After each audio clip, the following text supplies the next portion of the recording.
Գյուրջան Կասկադ 60 ամիս փուլային վճարում բազմաթիվ առավելություններ։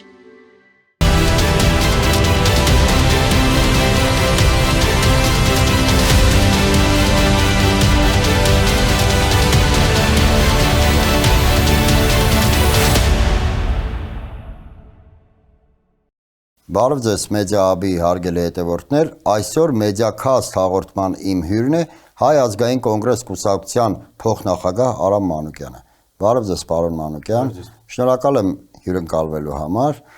Պարոն Մանուկյան, սկսենք վերջին քաղաքական ամենակարևոր իրադարձություններից մեկից, ՀԱԿ համագումարից։ Ես ինքս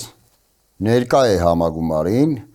Եվ ինքը զգացել եմ այն ողջ էներգետիկան, այն ողջ դրական լիցքերը, որը կար համագումարում։ Սակայն միայն դրական լիցքերը բավարար չէին, արձանագրվեց մի շարք կարևորագույն քաղաքական փաստեր, մեկը այն է, որ կարծես թե ՀԱԿ-ում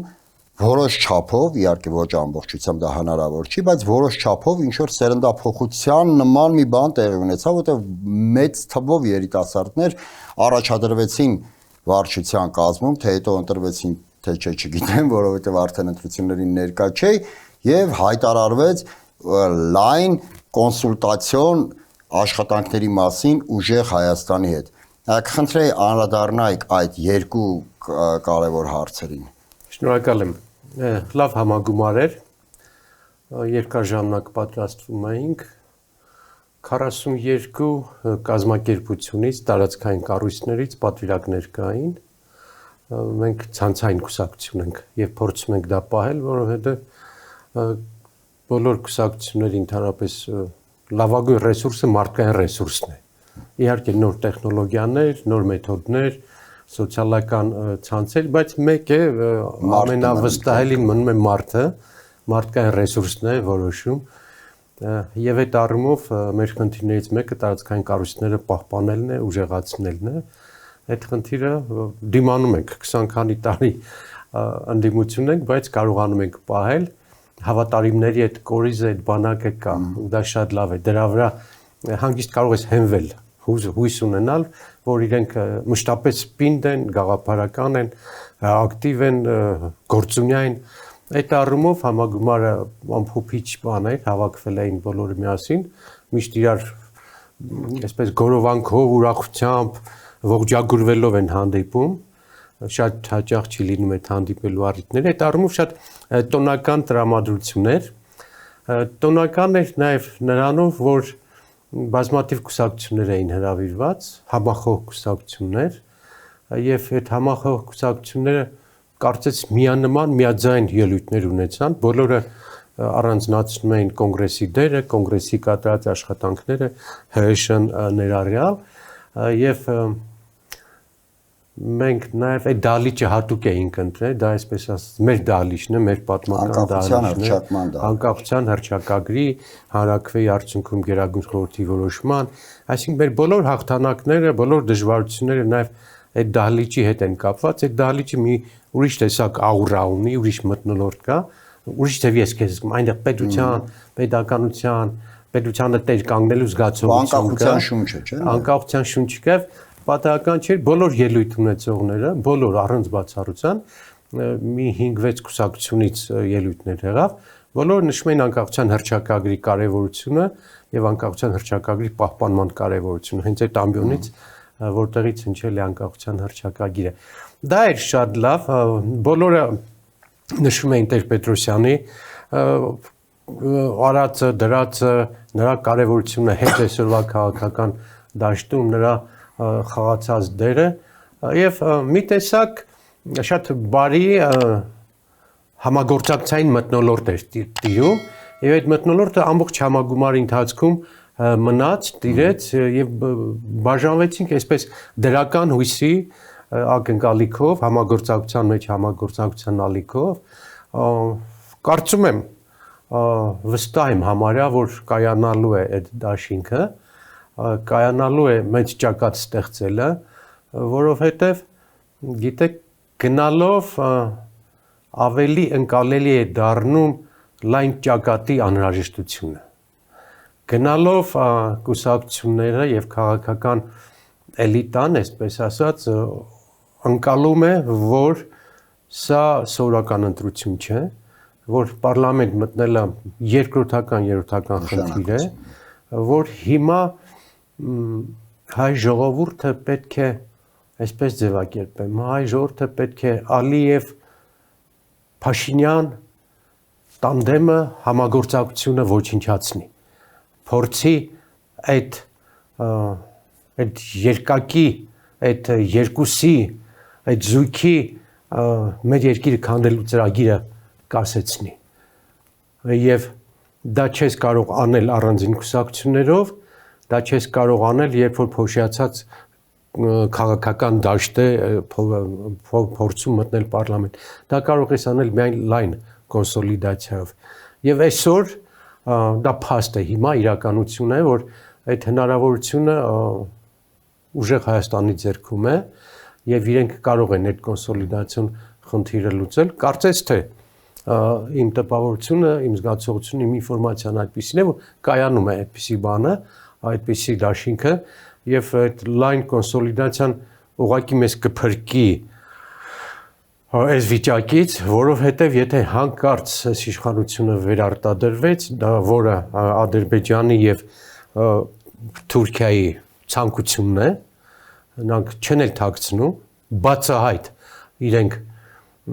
աջակցում են Նիկոլ Փաշինյանին, ես համագումարում իմ ելույթում էլ ասեցի, որ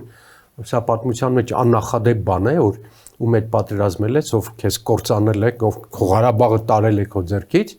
նա աջակցություն է հայտնում գործող իշխանություններին։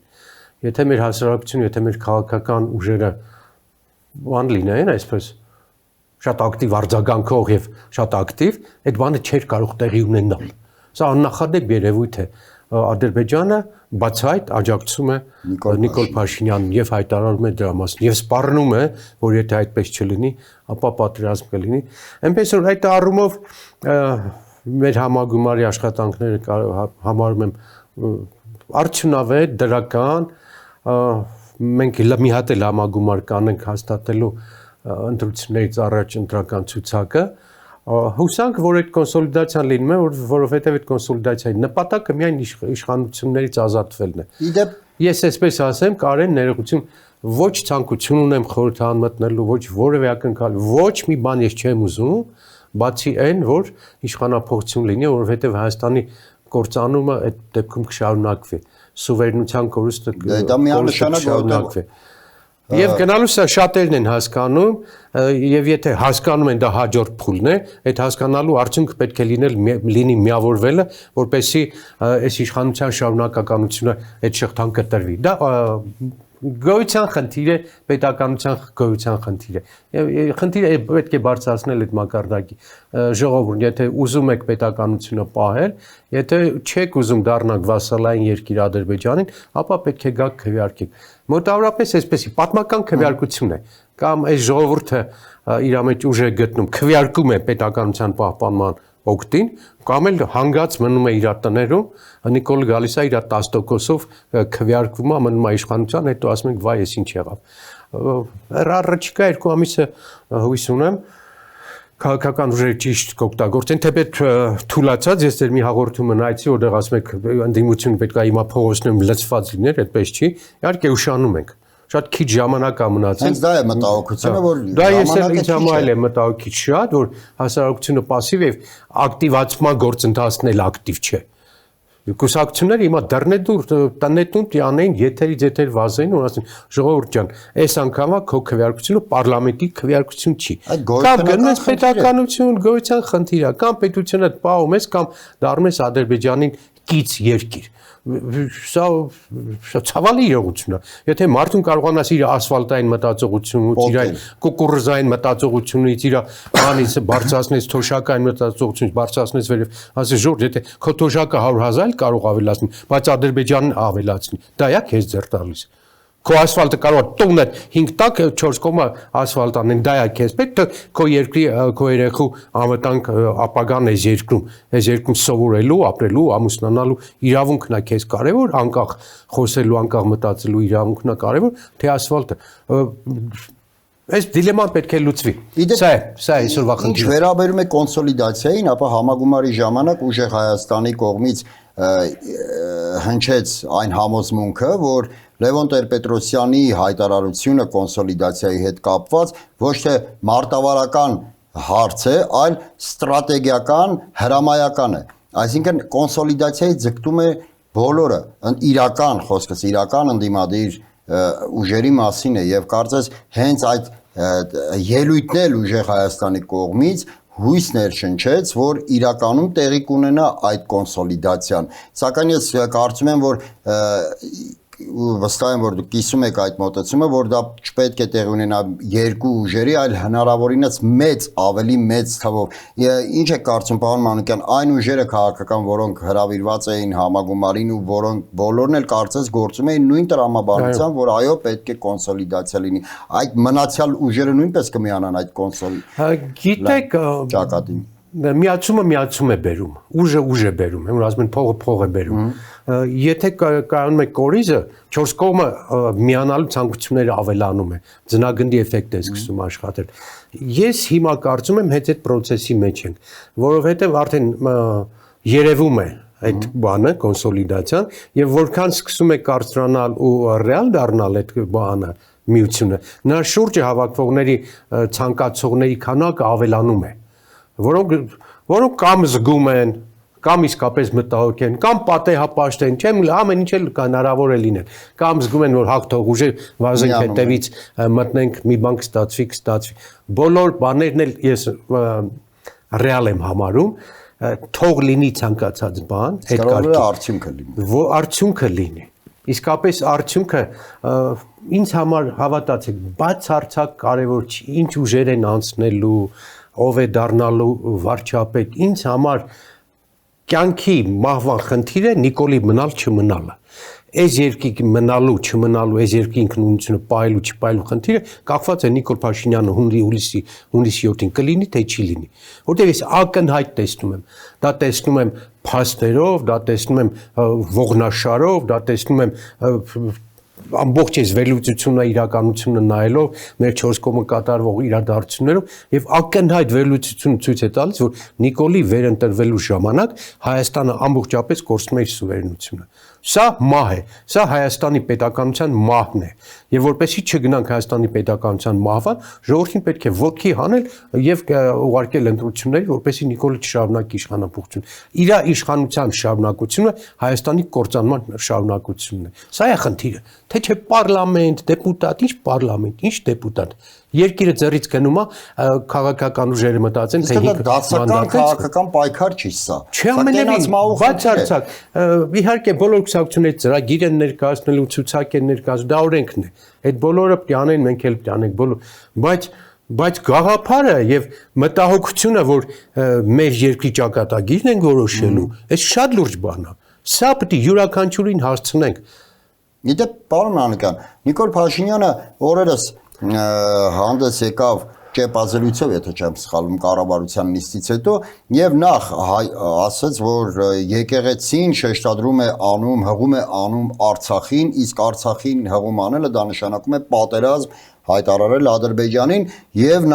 նաեւ մատնանշեց, որ պարտադիր պետք է սահմանադրությունից դուրս գա անկախության հռչակագրին հղումը, որովհետեւ անկախության հռչակագրի հղում անելը նույնպես պատերազմ է Ադրբեջանին։ Ստացվում է, եթե մենք խոսենք անկախությունից, եթե մենք խոսենք մեր արմատներից, եթե մենք խոսենք մեր պետության ծննդականից, իսկ անկախության հռչակագիրը մեր պետության ծննդականն է իրականում, եթե խոսենք Արցախից, եթե առհասարակ խոսենք ազգային արժեքներից, նշանակում է պատերազմում ենք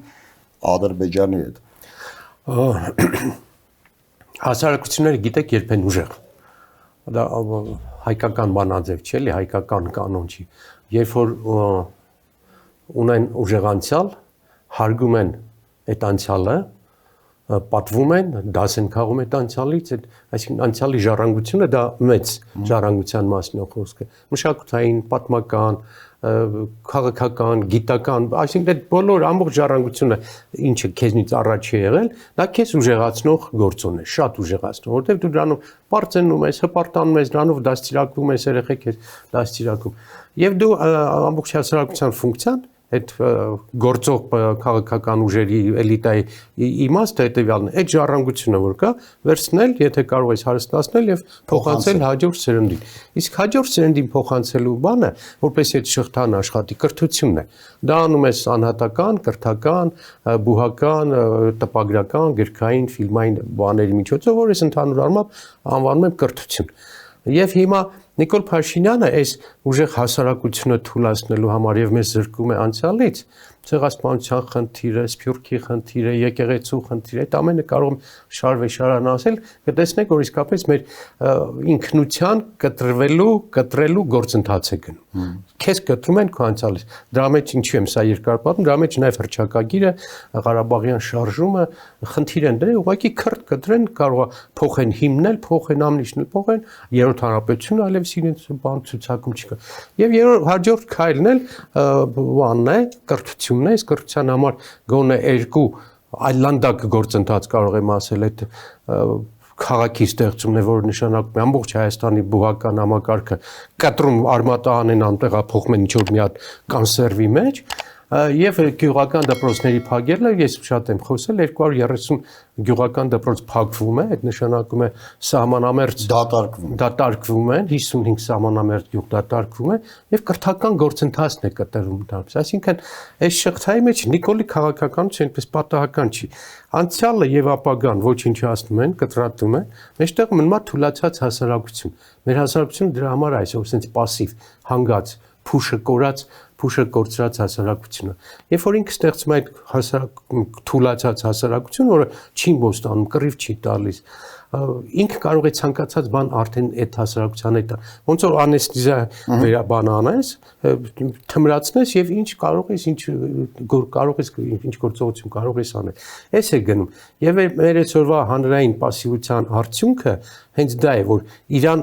քիստը հանել են մեջից, քնացրել են եւ ինքը քնած վիճակի մնում է։ Այս դեպքում Նիկոլ իր 10-15%-ով կարող է մեծամասնություն կազմել։ Սա ընդհանուր խնդիրն է։ Ինչա տեղի ունեն։ Եվ այդ դրա մեջ նաեւ հռչակագիրը։ Հիմա այդ ընդհանուր թմրած քնած վիճակում ինքը փորձելու է նաեւ հռչակագրի խնդիրը լուծել, որովհետեւ դա պահանջ է։ Դա Ալիևի հստակ, բազմիցս արտահայտված պահանջն է, իրենց պաշտոնական, լրատվական բոլոր միջոցներով դա անընդհատ գնում է, որ հռչակագիրը պետք է հանվի եւ Նիկոլն էլ անընդհատ դա ոչ միայն նախապատրաստում, այլ զեկուցում է Ալիևին, որ տեսակ ես հայտ արեցի, Գալյանը հայտ արեց, որ այդ փաստաթուղթը պատրաստ է, որ մենք ընտրություններից հետո դա դնելու ենք բանի սա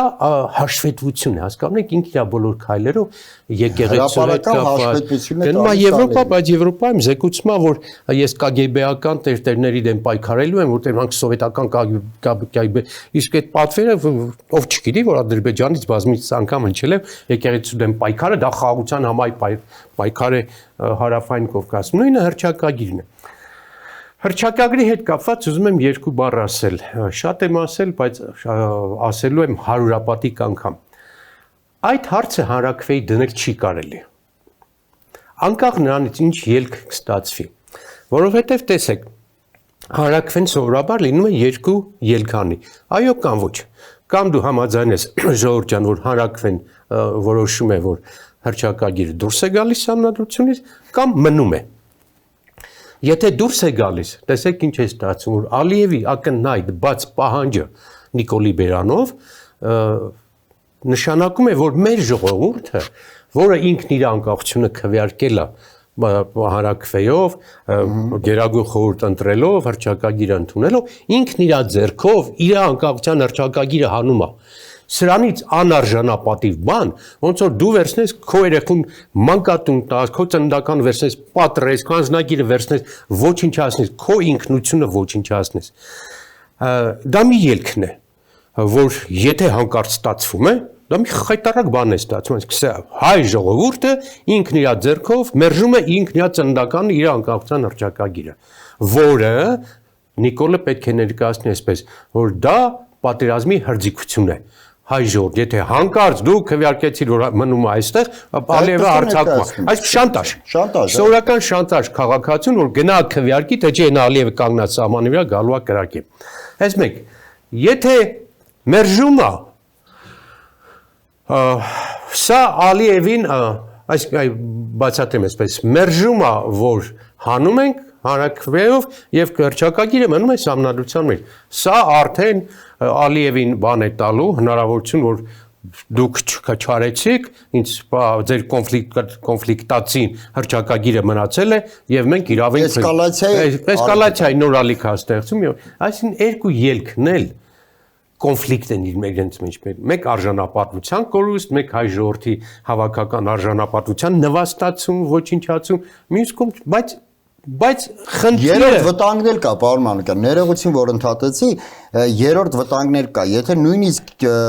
հայ ժողովուրդը մերժում է ոչ է ասում, այսինքն պետք է անկախության հռչակագիրը մնա, այնուամենայնիվ կարծում եմ նիկոլական այդ ընտրած զանգվածի 10-15%-ը հավանական է որ քվեարկի անկախությունը հանելու օգտին։ Դա էլ ցույց կտա հանրության պառակտումը, ցույց կտա որ 15% հայ հրաժարվեն հայ լինելու։ Թեկուզ մի հայ քվեարկի որ ինքը դեմ է անկախության։ Լուծումը հետեւյալն է։ Բոլոր քաղաքական ուժերը այստեղ միասնական պետք է լինեն։ Այստեղ չկա ոչ կուսակցական ծրագիր, ոչ պարլամենտ մտնելու խնդիր։ Բոլոր քաղաքական ուժերին ես ուղղակի խնդրում եմ գնալ այս ճանապարհով հանրակրվե չպետք է լինի։ Ամեն ինչ պետք է անել, որ այդ խայտարակ ճամփաբաժանի առջև մենք չկանգնենք։ Ոչ ժողովուրդը նվաստանա ստիպեն քվեարկի ինքն իր դեմ, ոչ էլ դեմ քվեարկի Ալիևի ձեռքերը բացվի։ Լավագույն լուծումը, միակ լուծումը, այսպես նաև անվնաս լուծումը, հեշտ լուծումը, որ բոլոր քաղաքական ուժերը կարող են այս ճանապարհով գնալ, հանրակրվեն մերժել։ Դա չպետք է դրվի հանրակրվեի։ Իսկ հանրակրվեի չդրվելու միակ ձևն էլ գիտեք որն է։ Նիկոլ Փաշինյանի հեռացումը։ Այո, եթե Նիկոլ Փաշինյանը չի ընտրվում, այս հարցը ավտոմատ դուրս է գալիս։ Հենց որ սիրելի ժողովուրդ, այս մի պարզ բանը, այս խնդրանքը ընդունեք էլի որ եթե ուզում եք Հայաստանի անկախության հռչակագիրը մնա, իսկ դրա մասին անգամ չարժե խոսել մնա թե չմնա, քո ծննդականը լինի թե չլինի, դրա միակ լուծումը հանրակրվեի չլինելն է, որ այդ հարցը չդրվի հանրակրվեի։ Իսկ հանրակրվեի չդնելու պայմանը նա է որ հանրակրվեի դնողը չլինի։ Մի մարդ կա, որ ուզում է հանրակրվեն դնի, Ալիևի պահանջով Նիկոլ Փաշինյանը։ Այդ երկու ախպերության կապը կտրեք, հանրակրվեով հարցը չի դրում եւ մենք փրկվում ենք, այսպես ասեմ, այդ վտանգից, որ կարող է մեր անկախության հռչակագիրը մեր պատմությունից դուրս գա, համնadrությունից դուրս, այդ հարցից փրկվում ենք։ Պարզ, սիրուն, հասարակ լուծում է։ Նամուսով ամեն մեկս էլի գնում ենք, ասում ենք ախպեր, չկա այդ ձևի հանրակրվե, մի արա այդ ձևի հանրակրվե, մեզ պետք չէ այդ հանրակրվեն։ Պարոն Մանուկյան, Ֆիդանը հայտարարեց ամիսներ առաջ, որ իրենք պաշտպանում են Հայաստանի ավելի շուտ Նիկոլ Փաշինյանի քաղաքական կուրսը, դա 2025-ին էր հիշեցրեց, որ 2026 թվականին պետք է Հայաստանում տեղի ունենա խորհրդարանական ընտրություններ եւ իր աջակցությունը հայտնեց արդեն թեկնածու Նիկոլ Փաշինյանին, ոչ թե գործող վարչապետ, այլ թեկնածու Նիկոլ Փաշինյանին։ Այսօր ականատես ենք լինում բացի դրամաշնորհներից, որ Եմեն պատրաստվում է ինչ-որ արագ արձագանքող խումբ, որը պետք է միջամտի Հայաստանի ներքաղաքական կյանքին ընտրություններին։ Սակայն Նիկոլ Փաշինյանը խոսում է ինչ-որ վերացական հիբրիդային հարձակումների մասին։ Հիմա, այսինքն ռեալ հիբրիդային հարձակումը թողած, որովհետև ես չեմ հիշում դեպք, որ ասենք օտար երկրյա պաշտոնյան Հայաստանի պարագայում եմ ասում, օտար երկրյա պաշտոնյան, այս մեր անկախության ողջ ժամանակաշրջանում ուղիղ միջամտեր Հայաստանի ներքաղաքական կյանքին կամ արագ արձագանքող խումբ կար Հայաստան։ Հիմա դա է հիբրիդային հարձակումը իրականում, թե Նիկոլ Փաշինյանը այն վիրտուալ ինչ-որ դոնկիխոտյան, ասենք, հակառակորդներ փնտրելը, դա հասկանում ենք իդեմս Ռուսաստան։ Շատ ճիշտ է, ես ուղղակի կարդամ Հայաստանի խնդրանքով, սա Կայա Կալասի Եվրոմիության արտաքին գործերի գերագույն ներկայացուցիչի բառերն են։ Հայաստանի խնդրանքով կտեղակայենք արագ արձագանքման խումբ երկրի ընտրություններից առաջ սպառնալիքներին հակազդելու համար։ Մեր տարածաշրջանում ժողովրդավարական դիմադրողականության աջակցությունը շարունակում է մնալ կարևորագույն։ Մենք չենք թողնի, լսեք, մենք չենք թողնի, որ Հայաստանը մենակ դիմակայի արտաքին միջամտությանը ճնշման տակ գտնվող ժողովրդավարությունները կարող են հույսը դնել Եվրոպայի վրա։ Կարող եք ասել, այս որ ասում են դիմակայենք արտաքին միջամտությանը, ում մասին է խոսքը։ Եվ իրենք արտաքին ուժ են, թե ներքին ուժ։ Այս Եվրոմիությունը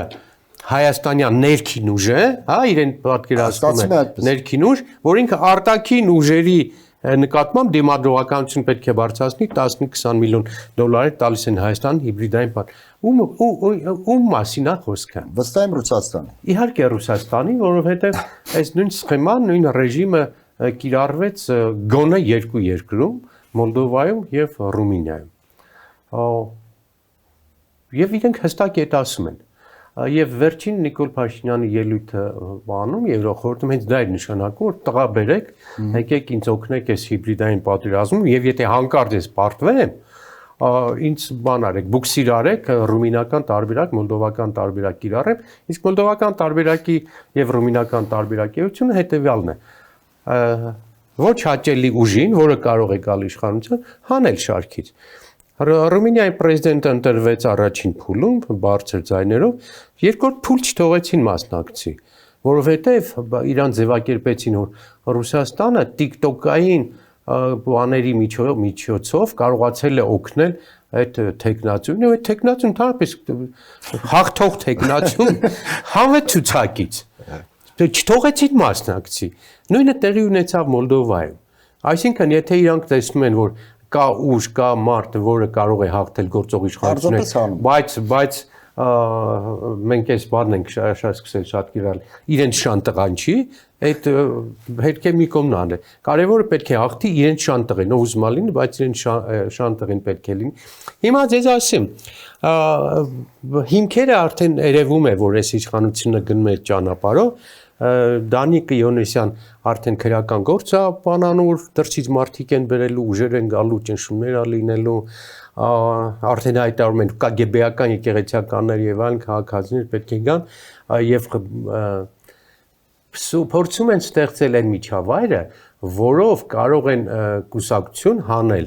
կամ կուսակցություն չթողեն գրանցվել կամ կուսակցության քվեարկության արդյունքում օրենքի մի հատ հիմար կետել ունեն, որ ընտրությունների անգամ հաշվելու օրը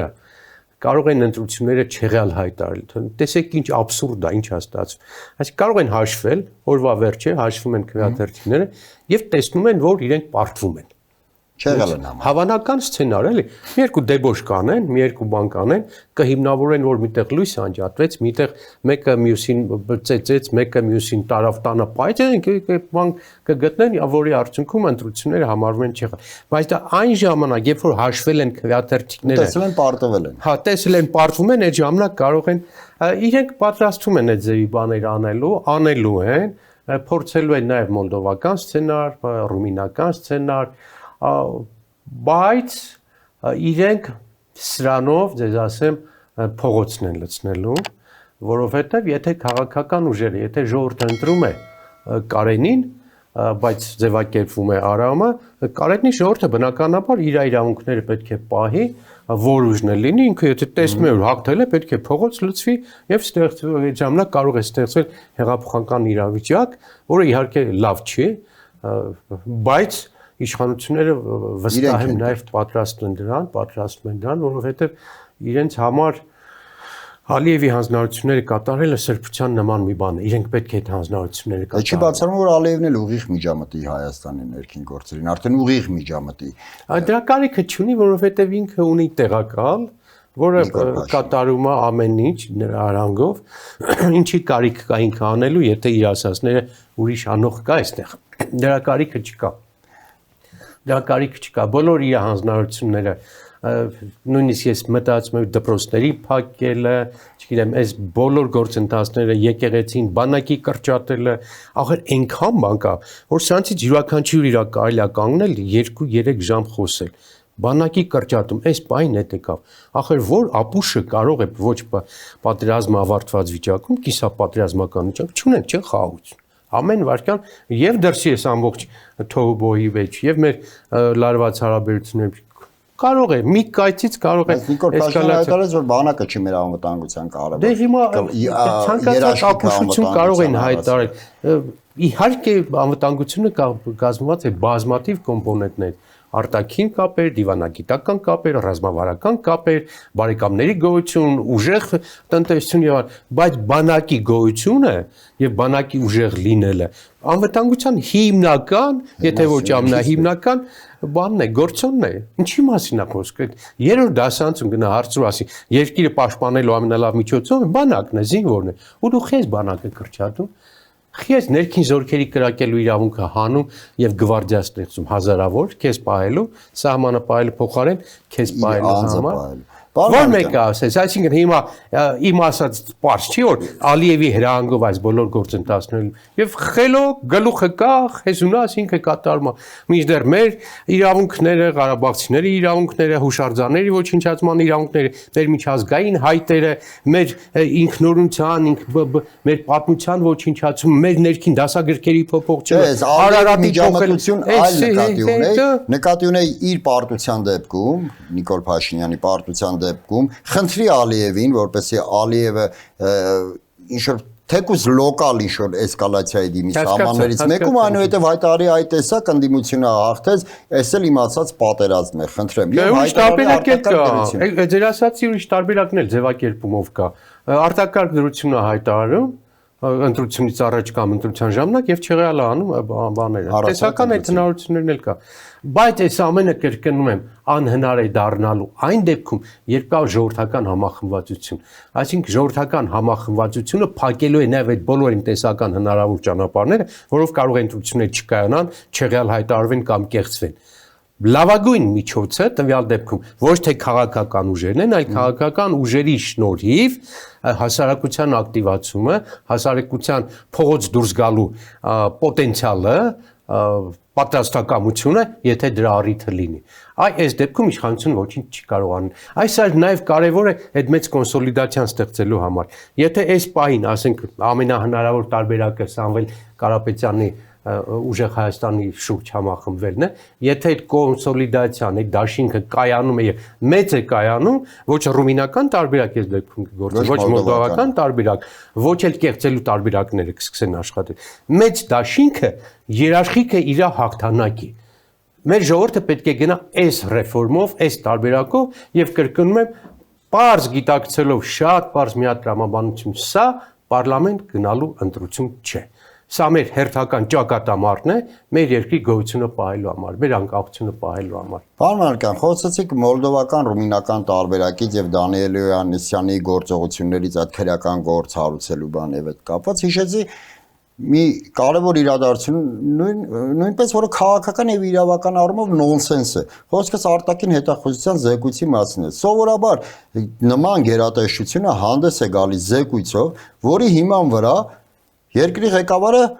հայտարարություն է անում։ Հայաստանում տեղի ունեցավ լրիվ հակառակը։ Նախ Նիկոլ Փաշինյանը հանդես եկավ հայտարարությամբ ինչ որ հիբրիդային արձակումների մասին, այնուհետև արտաքին հետախուզությունը այդ հայտարարության հիման վրա հանդես եկավ զեկույցով։ Այսինքն ստացվում է Նիկոլ Փաշինյանը հողը նախապատրաստեց, արտաքին հետախուզության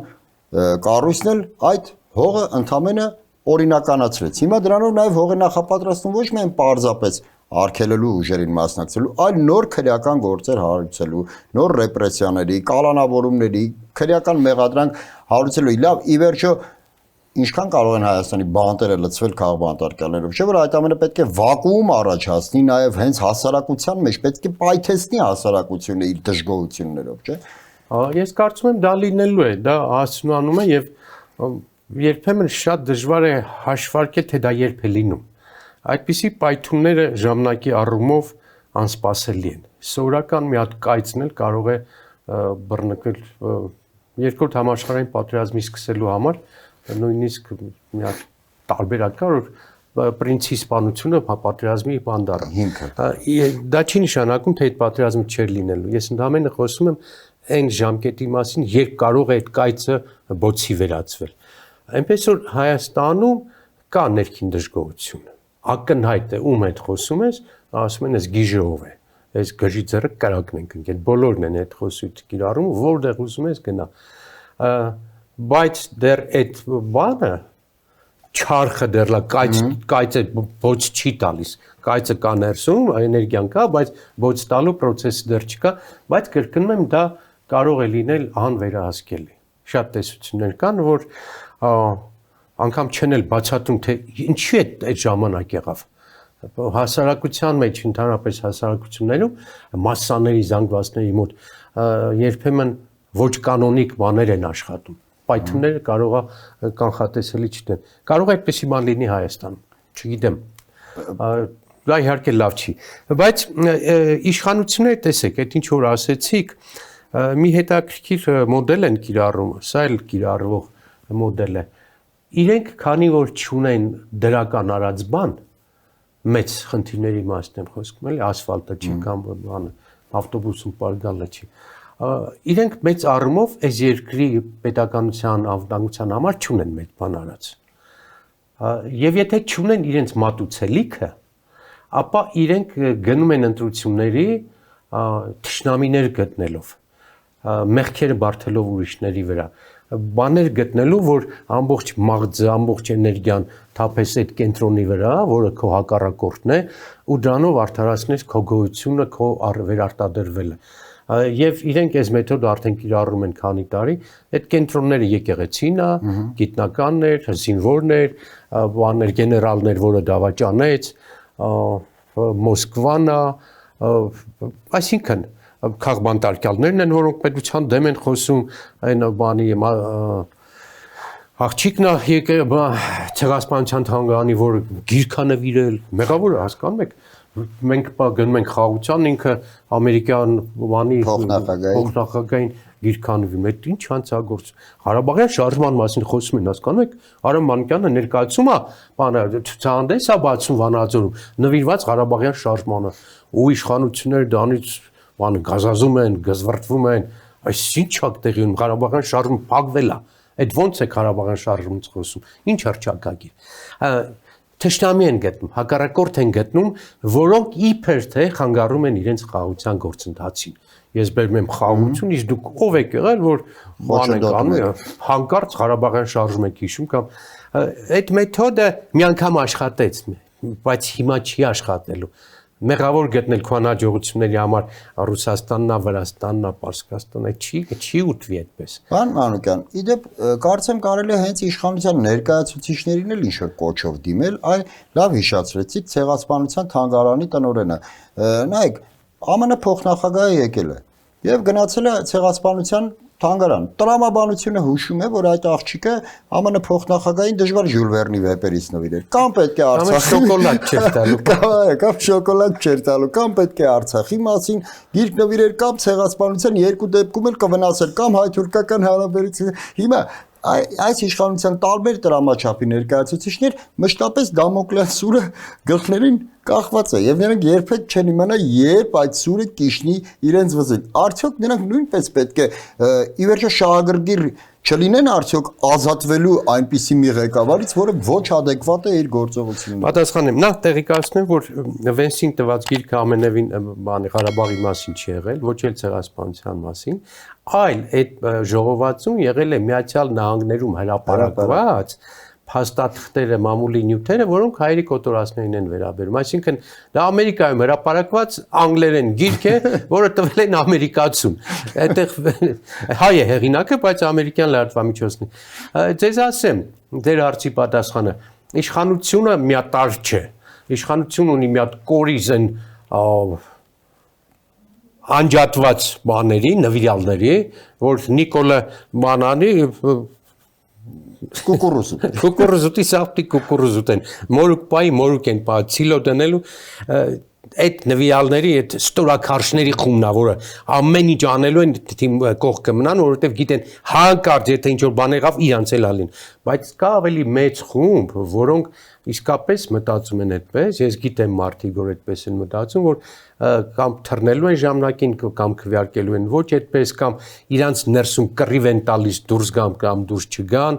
այնպես որ այդ ըմբոստացումն է լինելու, երբ որ իմ ասած կոնսոլիդացիան եւ հասարակության ըմբոստանալու հնարավորությունը երևա, այդ թիմը ճաք է տալու։ Շատ པարզ քաղաքագիտական կանոնի պատճառով թիմը գաղափարական չէ։ Թիմի մեջ չկա իզմ, թիմի մեջ չկա փորձ, թիմի մեջ չկա անցած ճանապարհ։ Մենք Կապող ինչու ենք ոչինչ ուժով, չկա։ չկա ոչ մի կապող բան։ Մեր համագումարը ինչով էր ուժով։ 40 տարի մենք իրար ընկերներ ենք, 40 տարի պայքարի, զենքի, չարքաշության, հաղթանակների ընկերներ ենք եղել եւ մնում ենք դրանց։ Իրանց թիմը վինեգրետ է։ Իրանք ձևավորվել են հանրապետություն կուսակցությունից, հանրապետական կուսակցությունից, դաշնակցությունից, լուսավոր Հայաստանից, ինչքան կուսակցություն կա, այդ կուսակցությունից ծաղկա խաղաղարեցին ով փախավ, փախնողներ եկան մի հատ վինեգրետ ստեղծեցին, այդ վինեգրետը նույն ձևի էլ կարող է քանդվել եւ պետք է քանդվի։ Նրանց կապող ոչինչ չկա բացի իշխանությունը։ Հենց որ այդ աթոռի մի ոդկա անգամ ջարդում է, իրանք թռնելու են տարբեր տեղեր։ Եվ դա շատ արագ է լինելու։ Աստված տա որքան արագ այդքան շուտ։ Շնորհակալ եմ պարոն Մանուկյան նման հետաքրքիր զրույցի համար։ Մեդիա-հաբի հարգելի հետևորդներ, հիշեցնեմ, որ զրուցում էի Հայ ազգային կոնգրես կուսակցության փոխնախագահ Արամ Մանուկյանի հետ։ Այսօր այսքանը, շնորհակալ եմ, կհանդիպենք։